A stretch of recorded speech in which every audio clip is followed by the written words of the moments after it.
You know when you regret a decision in life and you really wish you could go back and not make it? It's kind of getting like that here.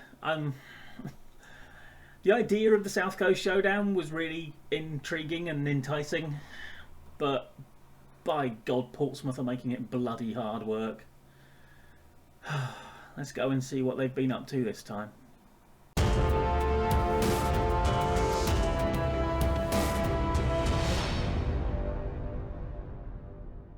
We'll get to the fiasco that is Fratton Park later. First up is a little bit of a review of Southampton's time since you were last here, which we've only got to the end of January, but we have just done the transfer window. Got beaten 2-0 at Goodison Park, another one of those disappointing performances from the lads. Didn't really show up particularly, as you can see by these ratings here. But then home Leeds, first half, I mean, we took the lead early, we gave it away almost immediately from a corner. But then second half kicked on, not quite sure about the penalty, if I'm honest. Would have been a bit miffed to have it given against us, but yeah, we just dominated the second half, 1-4-1, nice and comfortable. And now, for some reason, I don't know why these games are on a neutral site. We seem to be playing them at Wembley, as you can see. Although we only took less than 20,000 fans, apparently. Arsenal had 70,000 there. So, basically an away game. And, yeah, we just did not show up. As you can see, again, by the ratings, got beaten 2-0. James Ward-Prowse got sent off again. I don't know why. It looked like a perfectly good tackle. And that's been made even more annoying by the fact I appealed it. They turned me down flat with no good reason. Didn't tell me why, just said I didn't have grounds for the appeal. Whatever. And now I've added 2 more games onto it. Again, I've got no explanation as to why. Like I say, looked like he got the bloody ball, but never mind. James Ward-Prowse is suspended for 3 games again, because they did that last time. Admittedly, last time he scissored someone, so you know he probably deserved a bit more. Transfer-wise, we did a lot of business on transfer deadline day. Now, we've sent a load of players out on loan. The big one is Moussa Djenepo, who wasn't really getting in at all. And he's out on loan. We're getting some money for him while he's out on loan, and there is a mandatory fee on that. So at the end of the season, they will buy him, and we will be saying, well, basically, effectively, we have said goodbye to Moussa Djenepo. He's not going to be coming back from that loan. In terms of players in, obviously Gagliardini, that was the previous one, but you know he's coming back. Kieran Dowell, you knew we signed as a replacement for Stuart Armstrong. Sekou Keita, I think we'd mentioned had come in as a forward option. Now we've got Manu Morlanes has come in from Villarreal for 9.5, rising to 11 as an attacking midfield option, which is kind of, it gives us a bit more depth when Gagliardini arrives, but it also gives us a second person at that role while he's not here for the rest of the season. And I mean, Morlanes is having to get used to the role, so it'll take him a while to get up to speed. Now, all of the rest of these are youngsters. They've all gone either into the under-21s or... Actually, Matias Abaldo has gone back on loan to Defensor Sporting in Uruguay. And they were all deadline day things, agents coming to me saying, what do you reckon about my player? And yeah, because they were all quite young and they all had plenty of potential, I just thought, right, well, we'll go for it. We'll stack. I mean, our under-21s is decent, but it's not loaded with potential.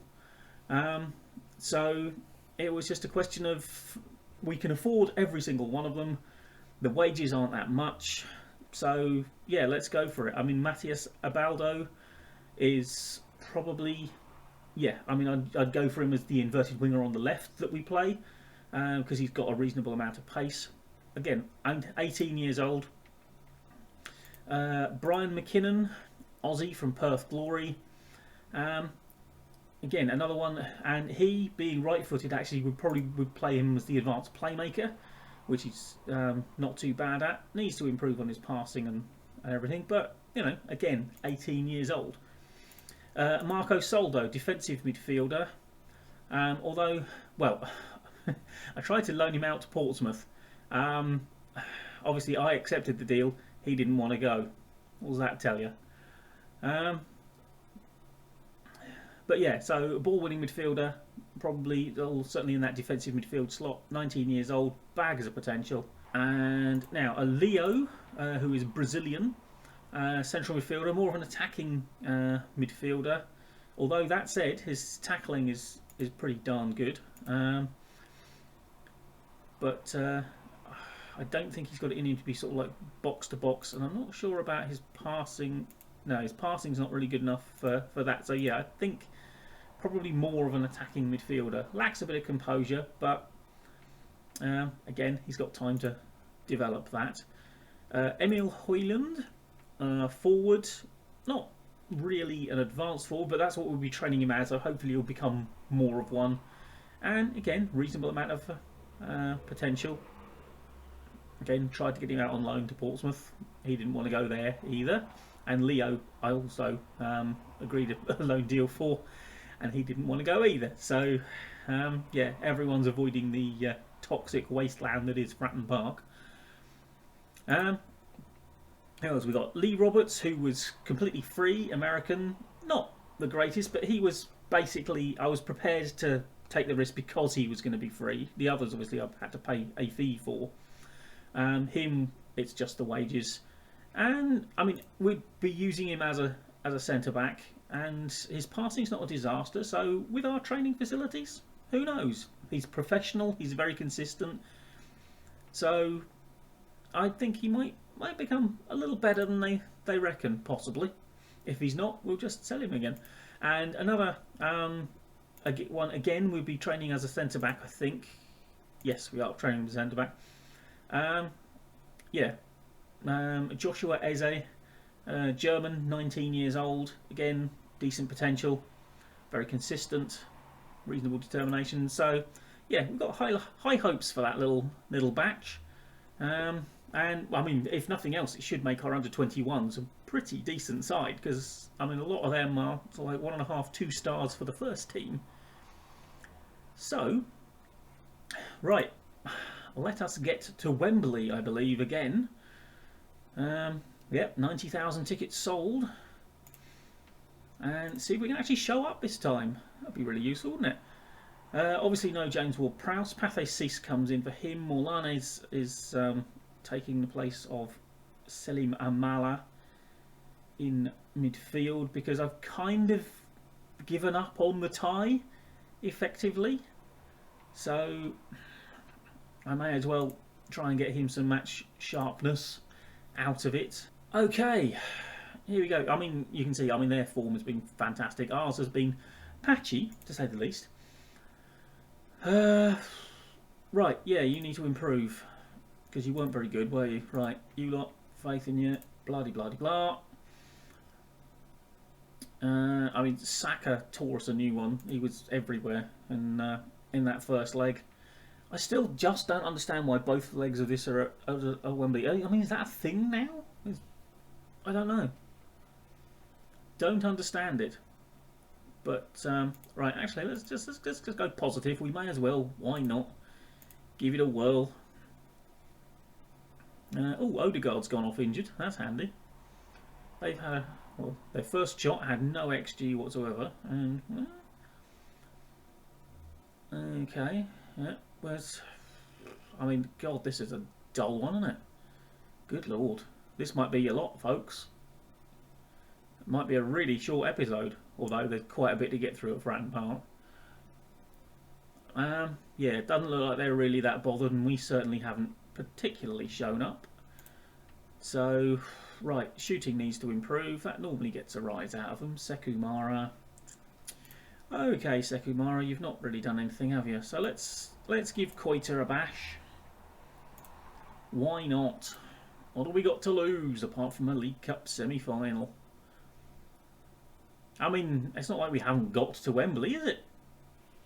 Twice. Apparently. Okay. Oh dear, oh me. Where was the marking, boys? Good grief. Right, let's throw out a bit of encouragement. I mean, what did happen to the marking here? Oh, just nobody bothering to cover them at all back there. Shocking. Shocking. Right, El Yunusi, of course, no James Ward-Prowse to fire the ball in this time, is there? Go on, get there. There we go. Well done, Diallo. Oh, Koita nearly got his first goal for the club. Nice effort.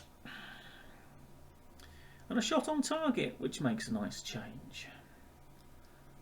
We've got about one of them in the first leg as well. Right, oh, there we go. Dumb it. It's picked out. Slips inside. Pathé Cis. Diallo. Okay. Going backwards, boys.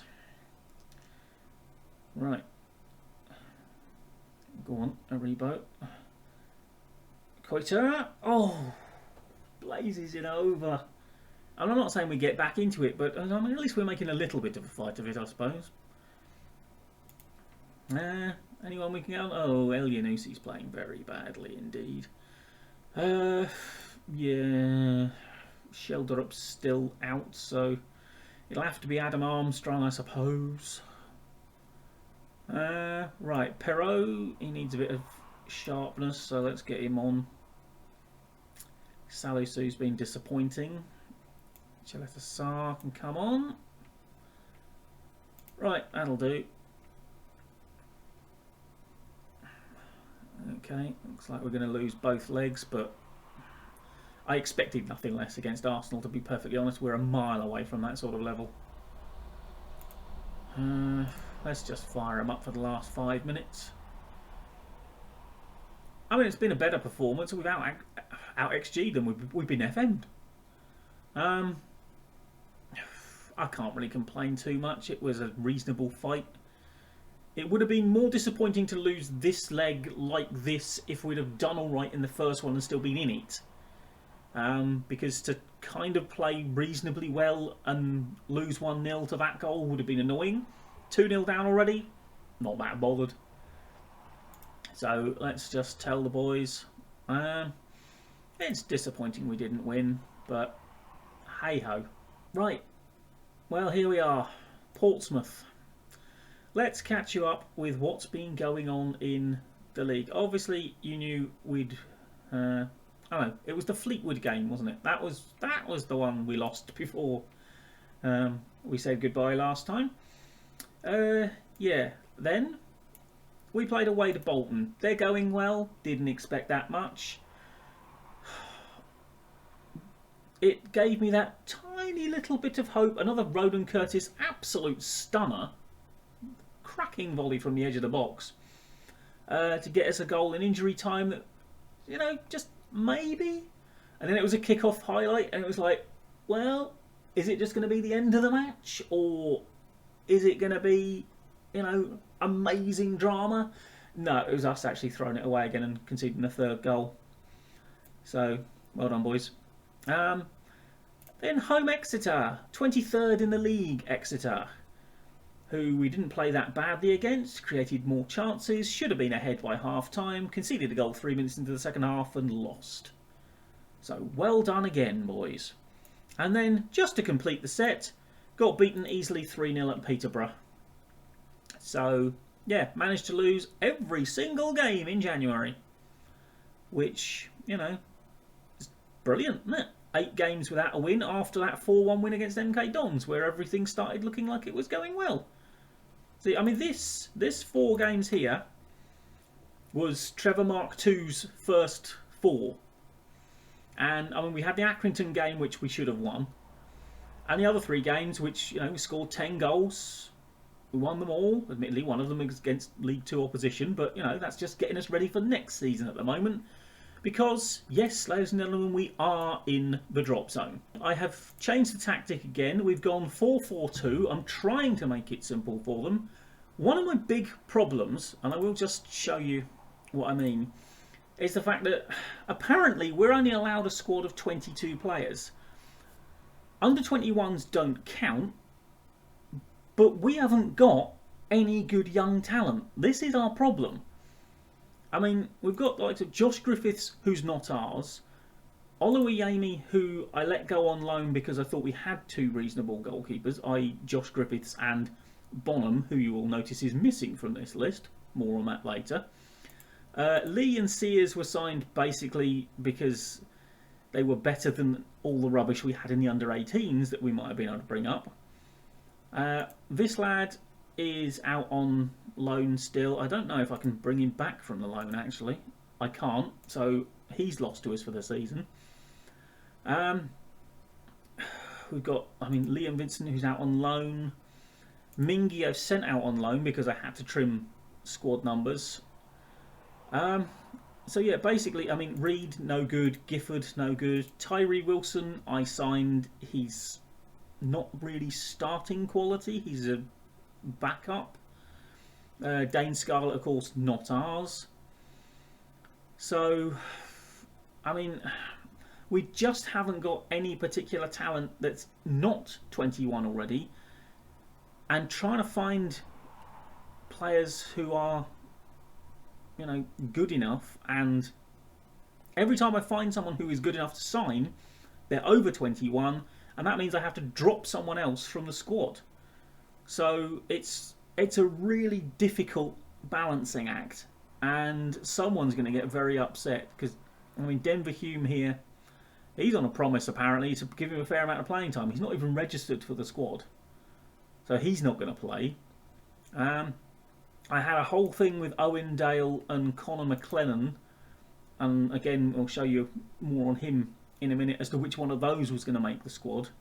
And I did consider sending Owen Dale back from his loan and saving the wages. And honestly, I might still do it at some point. I don't know. But it's just not easy fitting people into this squad. Now, we signed Curtis Tilt, centre-back, who has got some fantastic things. Heading, marking, tackling, positioning, jumping reach, strength, some really good mental. So I'm hoping if Curtis Tilt gets up to speed, he's also very consistent apparently. So he might be a bit of a rock at the back. Any luck? Now, Connor McLennan, obviously I mentioned before. Obviously we've now switched to playing wide midfielders instead of wingers, so attacking wide midfielders. And some of our boys weren't really that great at that, so we were a little bit short at right midfield all of a sudden. He's got decent pace, and he's quite similar in that regard to Owen Dale, who I've left in there. He's only been signed, his playing time is down as like a fringe player, so he's not expecting much in the way of playing time. So I'm kind of hoping that that's not going to become too much of an issue in the half season we've got. And then obviously at the end of the season, Owen Dale's going back wherever he came from, Blackpool I think it is. And then Connor McLennan can come in and take his place in the squad. So hopefully, as long as he doesn't kick up a fuss too much before the end of the season, we'll be fine. Now, Georgie Kelly, I needed someone else to play like target forward, and again, he's got lots of lovely green numbers on there. Good jumping reach, decent in the air. Likes big matches, is consistent. So hopefully, I'm not entirely sure what it means there. Must improve strength. His strength is 14. It's one of his best attributes. I worry sometimes about my staff.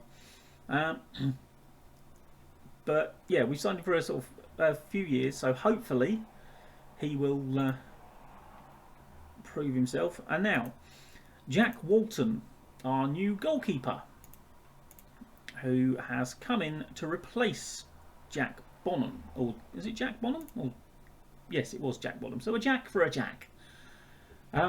Bonham has, as you can see, gone to New York City FC. Now, the reason for this was in the fallout from the Peterborough game, where again the team were utterly pathetic, and in both real life and in the game I had quite the rant, and I